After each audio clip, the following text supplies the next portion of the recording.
एक बार शहंशाह अकबर के दरबार में बहुत ही अजीब मुकदमा आया जिसने सभी को सोचने पर मजबूर कर दिया। हुआ यूं कि बादशाह अकबर के दरबार में दो महिलाएं रोती हुई पहुंची।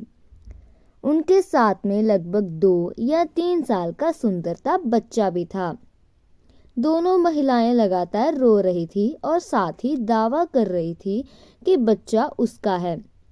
अब समस्या ये थी कि दोनों शहर के पार रहती थी, जिस कारण उन्हें कोई नहीं जानता था। इसलिए यह बताना मुश्किल था कि इस नन्हे से बच्चे की असली माँ कौन है। अब अकबर बादशाह के सामने मुसीबत आ गई कि न्याय कैसे करें और बच्चा किसको दें। इस बारे में उन्होंने एक एक करके सभी दरबारियों की राय ली, लेकिन कोई भी इस गुत्थी को नहीं सुलझा सका। और तभी बीरबल दरबार में पहुंच गए। बीरबल को देखकर बादशाह अकबर की आंखों में मानो चमक आ गई हो। बीरबल के आते ही अकबर ने इस समस्या के बारे में उन्हें बताया। अकबर ने बीरबल से कहा कि अब तुम ही समस्या का समाधान करो। बीरबल कुछ सोचते रहते हैं और फिर जल्लाद को बुलाने के लिए कहते हैं। जल्लाद के आते ही बीरबल ने बच्चों को एक जगह बैठा दिया और कहा, एक काम करते हैं, इस बच्चे को 2 टुकड़े कर देते हैं। एक एक टुकड़ा दोनों माओं को दे देंगे।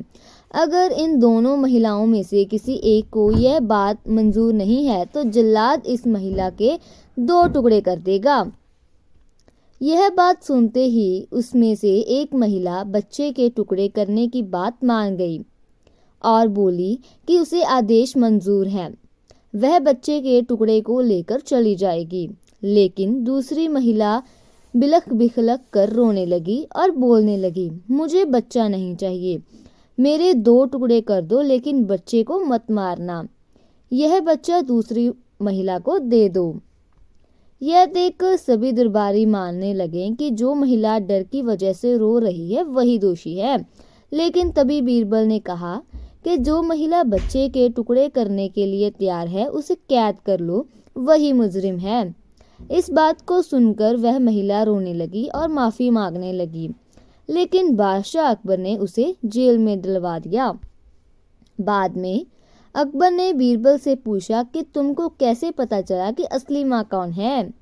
तब बीरबल ने मुस्कुराते हुए कहा, महाराज, माँ सारी मुसीबतों को अपने सिर पर ले लेती है, लेकिन बच्चे पर आंच भी नहीं आने देती। और यही हुआ। इससे पता चल गया कि असली माँ वह है जो खुद के टुकड़े करवाने के लिए तैयार थी, लेकिन बच्चे के नहीं। बीरबल की बात सुनकर बादशाह अकबर एक बार फिर बीरबल की बुद्धि के कायल हो गए। तो दोस्तों, इस कहानी से हमें यह सीख मिलती है कि हमें कभी भी किसी दूसरे की चीज़ पर अपना हक नहीं जताना चाहिए। साथ ही हमेशा सच्चाई की ही जीत होती है और समझदारी से काम लेने पर ही समस्या का हल निकल आता है।